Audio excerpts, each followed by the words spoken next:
moi j'avais badass comme sujet, donc c'est quand même... Mauvaise fesse, donc. C'est exactement... c'est assez large. Enfin, je veux dire, enfin, c'est pas ce qui manque, on va dire, les badass au cinéma. Hein, c'est quand même... Mais bon, moi, quand on me dit ça, le premier truc qui me vient à l'esprit, et tout le temps, quoi, la première tête qui me vient à l'esprit, c'est Steven direct... Seagal. Et non, c'est Snake Plissken. Ah C'est ouais, ce ouais. bon Ah, vieux Snake Plissken de Escape from New York et Escape from LA. avec Et ce les qui m'a badass. donné, en plus, ça faisait un petit moment. Alors j'avais prévu de me les acheter en Blu-ray, mais du coup, bon, bah. J'ai cherché sur les plateformes, ils sont pas dispo nulle part. Donc j'ai appelé mon Zinku. Et ça m'a donné l'occasion de les re-regarder, les deux. Et ben, déjà j'étais bien content, parce que ça faisait vraiment un petit moment que je les avais pas vus.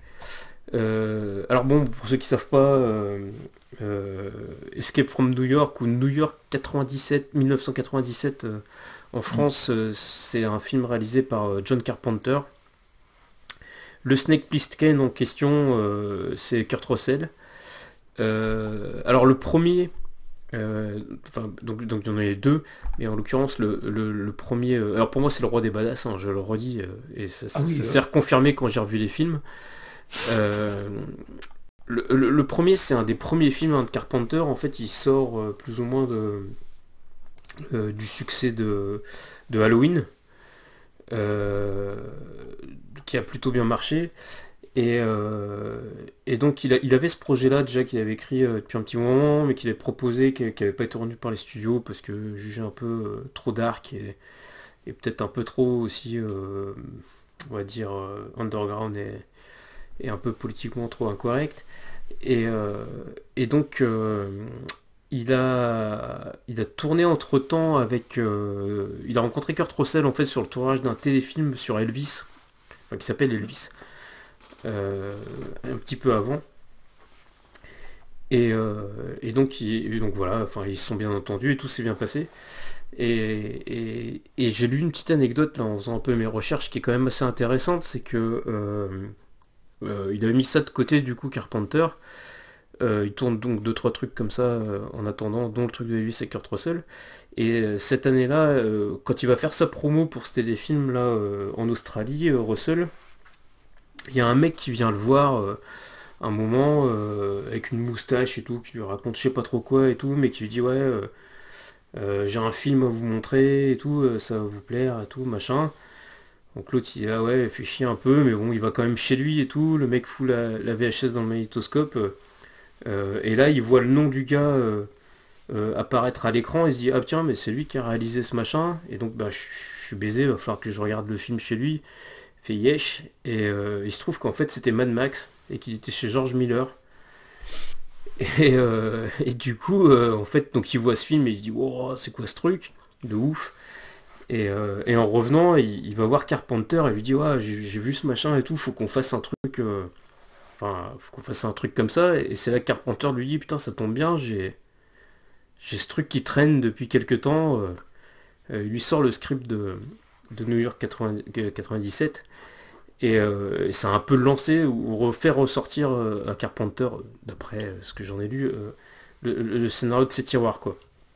À l'époque, Russell est pas très connu, hein, c'est pas non plus, c'est pas une rosta. Et donc il propose ce film-là, c'est un film qui a coûté pas grand-chose, qui a coûté genre, je sais plus, 7 millions de dollars, un truc comme ça. Euh, c'est moins que Barbarella. ouais, il a coûté ouais, 6 ou 7 millions de dollars, il en a rapporté 25. Voilà, donc il est sorti en 81. C'était un gros succès assez vite. Et alors, pour ceux qui savent pas trop, qui connaissent pas trop l'histoire, en gros, la criminalité, donc ça se passe. C'est marrant parce que ça se passe dans le futur, mais bon. Donc genre en 88 ou je sais pas quoi, la criminalité a explosé, notamment à New York, aux États-Unis et tout. Et du coup, ils ont décidé que l'île de Manhattan, enfin New York et Manhattan notamment, deviendrait en fait une prison à ciel ouvert, où en fait les gens sont jetés dedans.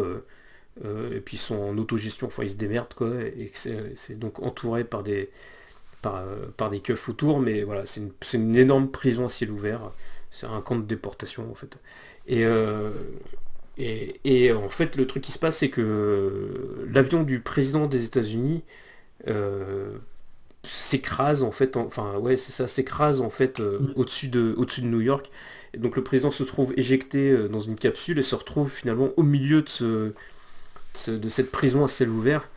Et pour aller le libérer, ben, ils ont qu'une seule solution, c'est d'aller chercher Snake Plissken, qui est en fait en gros l'ennemi numéro un des États-Unis, mais qui est un ancien militaire avec des hauts faits d'armes et tout, mais qui est a priori à virer dans l'illégalité, mais qui est le seul à être à même à aller secourir le président. Donc ils le font venir dans cette prison et pour être sûr qu'il accomplisse sa tâche, il lui injecte en fait des mini-bombes dans l'organisme qui vont exploser au bout de 24 heures. Et donc qui seront désamorcés s'il ramène le président et une cassette spéciale, une vraie cassette, hein, une cassette audio, où il y a un document important dessus. Voilà, et donc sa mission c'est ça quoi. Et donc il est jeté dans ce New York, c'est ça, ouais, dans ce New York. Alors voilà, alors c'est un super film, c'est excellent, c'est comment dire, c'est fou d'inventivité et de plein de choses parce qu'encore une fois, 7 millions, c'est pas même pour l'époque, c'est pas gigantesque quand t'as ce genre de velléité là au niveau d'un film de science-fiction, action comme ça. Ça a été tourné à Saint-Louis, je crois, un truc comme ça, où ils arrivaient, ils disaient Carpenter que c'était cool parce qu'ils avaient besoin de thunes, ce coin-là à l'époque, et ils arrivaient à couper le courant dans 3-4 pâtés de maison pendant 12 heures pour tourner le film, tu vois. Et Ah, sympa. ouais, ouais. Sympa pour les voisins. Pour lui c'était cool en tout cas. Non, c'est vraiment un film qui est T'imagines, cool. il y a quelqu'un qui vient tourner à Guérin qui coupe les legs quand. Ouais, je suis pas sûr que ce soit autant dans le besoin. Le maire était content, je pense, après quand même de prendre la Ah cuisine. ouais, A priori, le maire. ça a servi à pas mal de trucs. Enfin, j'en sais rien. Enfin, bref. En tout cas, Carpenter lui était content parce que sinon il savait pas trop. C'était pas New York qui pouvait faire ça en tout cas. Mais non, mais il y a plein d'anecdotes quand vous cherchez un peu. Il y a beaucoup. C'est cool avec Carpenter parce qu'il y a pas mal d'interviews et tout qui sont trouvables sur internet et tout. Il parle quand même relativement facilement de son taf et tout. Et du coup, il y a plein d'anecdotes super cool. Pour moi, de toute façon, c'est un film. Enfin, c'est un film fondateur un peu pour moi quand même aussi. On est, euh, on est sur une espèce d'anti-héros badass. Alors, vrai, je vais le dire du coup, badass pour de vrai. Qui est contre le système, qui rejette en plus un système qui considère qu'il s'est servi de lui et qu'on n'a plus rien à foutre en fait de ces trucs. Là, il le fait parce qu'il est contraint par sa vie finalement, parce qu'on l'oblige à faire ce machin. Même si il trouvera le moyen. Je vais essayer de pas trop spoiler parce que s'il y en a qui l'ont pas vu, j'ai pas envie de gâcher le plaisir non plus. Ouais, c'est un mec c'est une espèce d'anarchiste qu'on a rien à foutre, qu'on n'a plus rien à foutre en tout cas, et à qui on la fait pas de toute façon parce qu'il est tellement balèze Attention non, avec les parallèles entre anarchisme et et- je m'en foutisme. oui, non mais je parle de lui là, je parle de lui. Ah, je rigole. Il est anarchiste non mais il en a rien à foutre des, je sais pas, je parle alors t'as raison, je vais préciser, Du pouvoir. il en a rien à foutre, non, il en a rien à foutre des mecs en face de lui, c'est-à-dire qu'il a peur de rien quoi. C'est un vrai badass, je veux dire personne peut lui la faire quoi, il défonce tout le monde le gars, tu vois. Et d'ailleurs, il est tellement célèbre qu'il croise plusieurs fois plein de gens qui le reconnaissent en fait. Ils savent qui c'est ce mec-là. C'est Snake Plissken quoi. C'est une légende. C'est déjà une légende quand tu vois Escape from New York. Mm. Le gars, c'est déjà une légende quand il tombe dans le truc. Les mecs sont oh Snake Plissken. Et je croyais que t'étais mort. Tout le monde croyait. Enfin, tu vois. Et, euh, et donc c'est un super film et c'est un film qui a durablement marqué la culture populaire pour plusieurs raisons.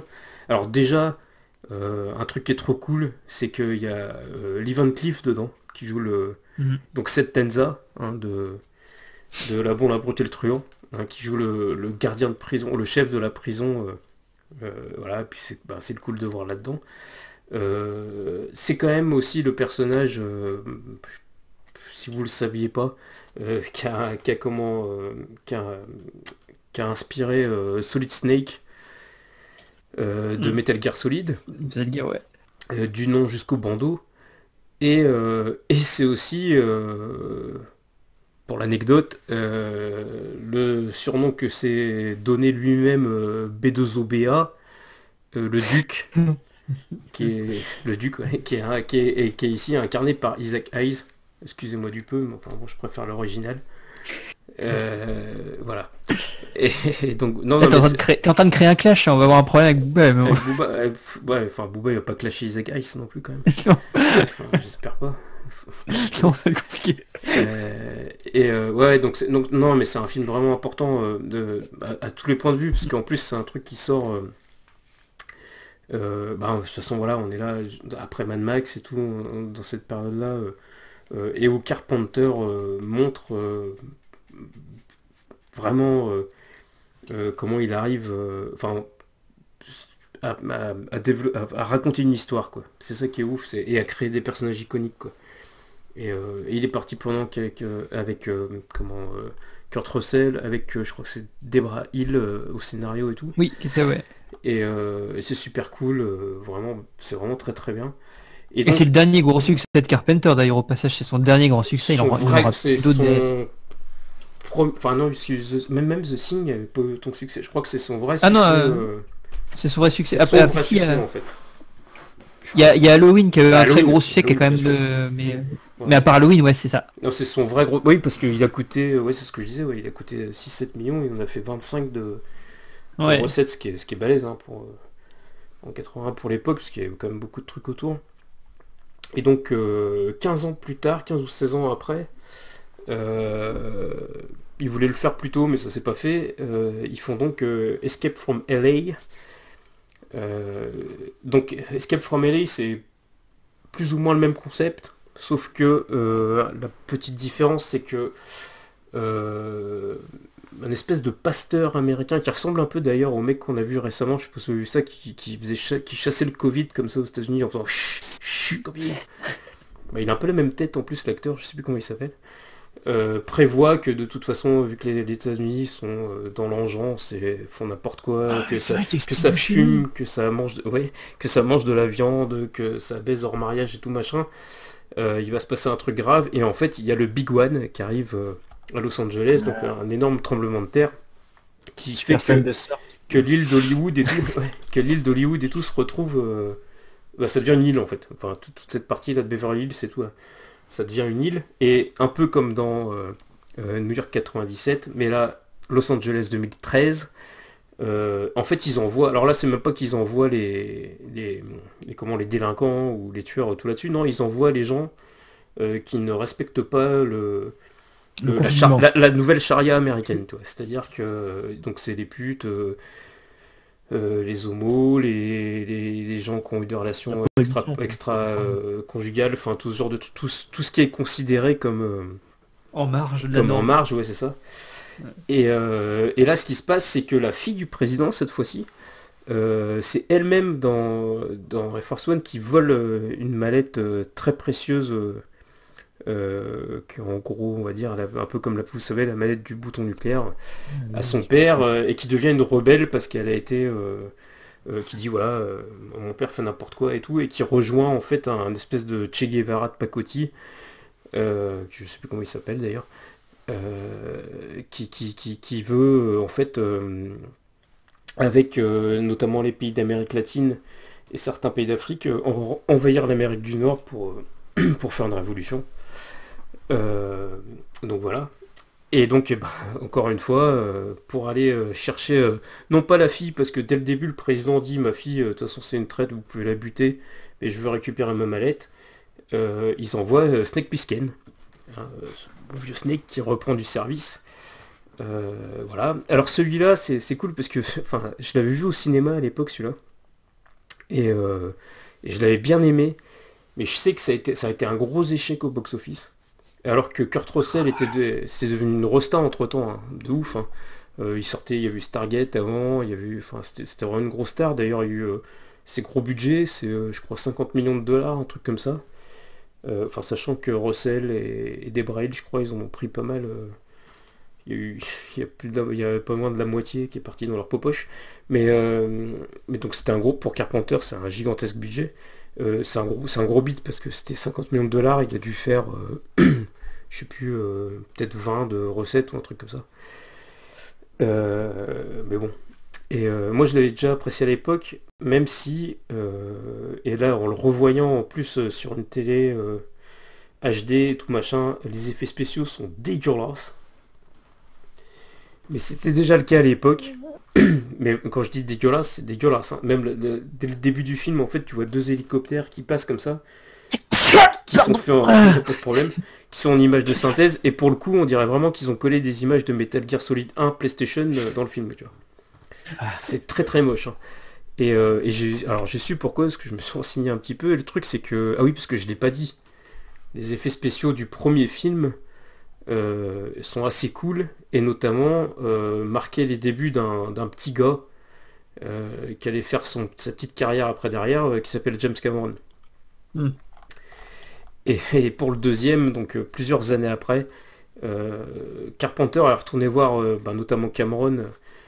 Il fait 1m87 quand même, James Cameron, hein. Je veux pas dire, c'est pas un petit gars, il fait 10 cm de plus que moi, donc si lui c'est un petit gars, moi je suis un tout petit gars, c'est ça? C'est ça. Et non, du coup il est retourné voir Cameron et tout, mais et sa société d'effets spéciaux qui était, je sais plus comment ça s'appelait, mais qui lui demandait beaucoup beaucoup trop cher, Digital Domain. Et donc ça s'est pas fait, et du coup il a filé les effets spéciaux ont été faits par Buena Vista Special Effects. Et en fait le truc, et ça c'est trop bien comme nom d'entreprise. Buena Vista. Buena Vista. C'est Disney. Ah ouais. Enfin, il me semble que Buena Vista à une époque ça appartenait à Disney, mais c'est pour ça que j'ai pas cherché plus loin que ça.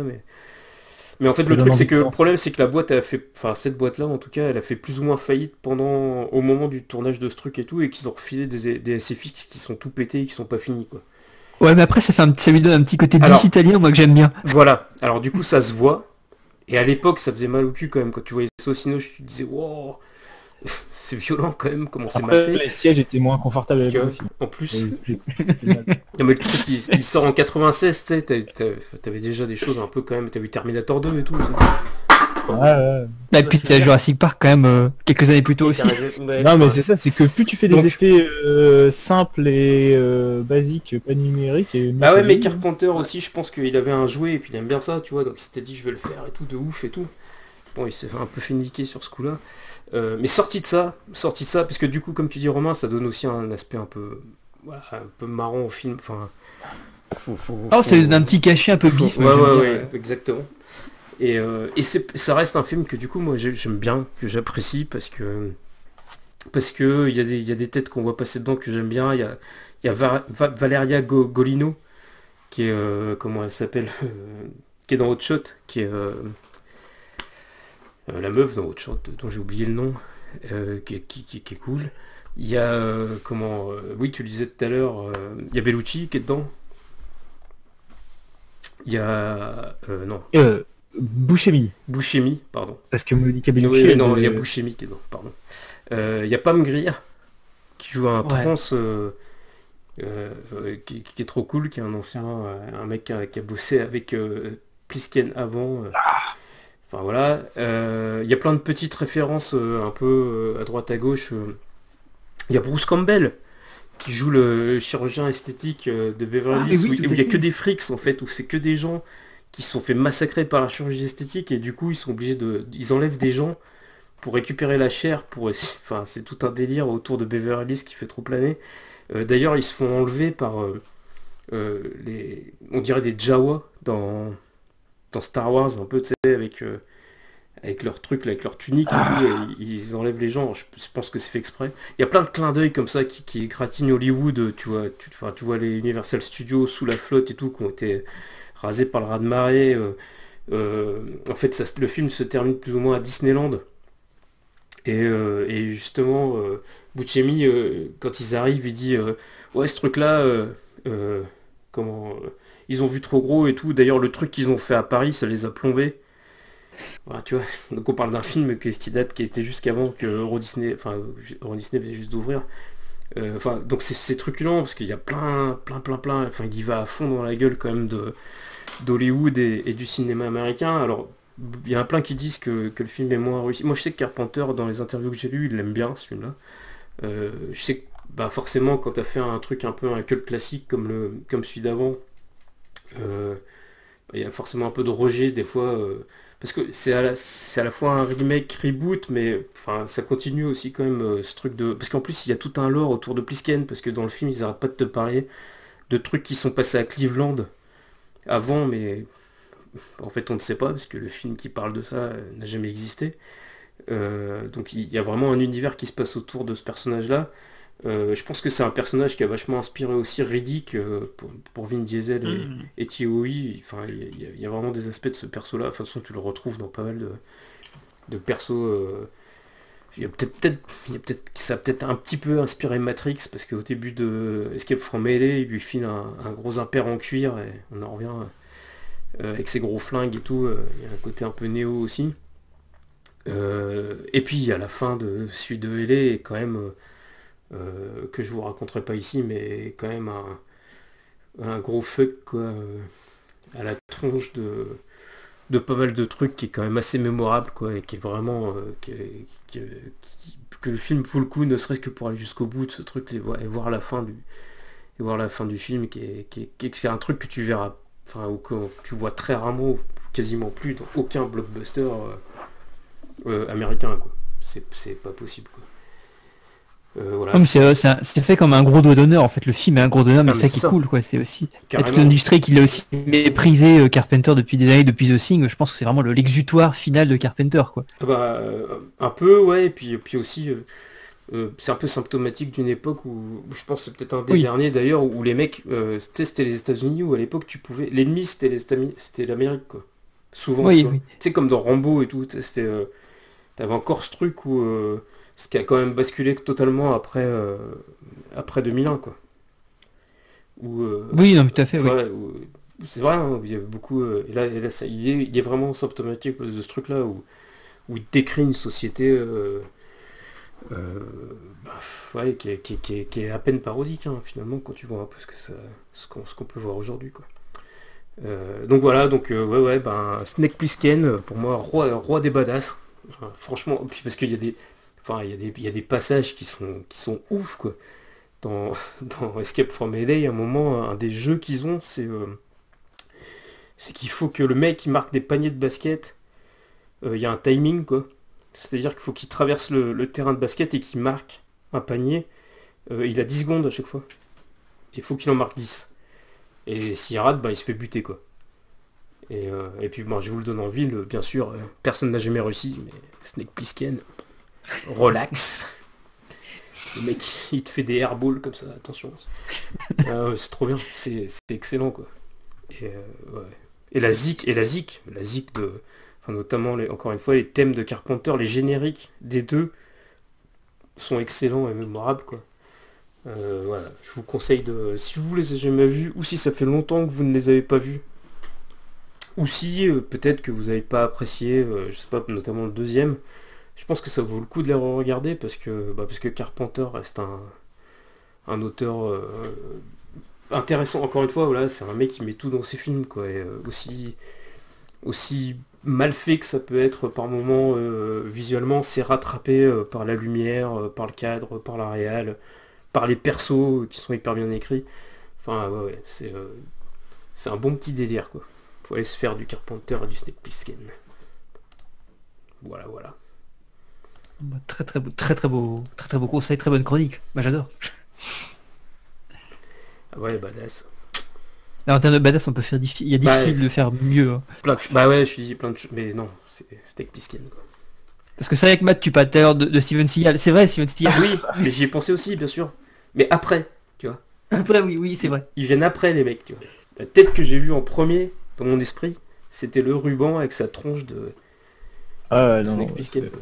Et la dégaine quand tu revois le film, comme il marche et tout, mais ça tue. Et puis en plus, si tu kiffes le western aussi, parce que ça reste, c'est des westerns aussi, ça faut oublier ça aussi.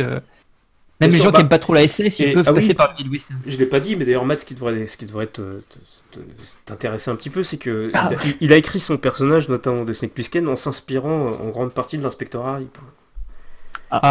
C'est une des bases. Non, mais c'est vrai, c'est une des bases de son. Il parle d'inspecteur Harry, il parle de John Wayne un peu, enfin, ce genre de truc. Mais notamment d'inspecteur Harry, c'est une des bases de son truc, quoi. C'est un peu comme si l'inspecteur Harry s'était retourné contre le système. C'est lui Snake Plissken. L'inspecteur Harry se retourne un peu contre le système. L'inspecteur Harry se retourne contre le système.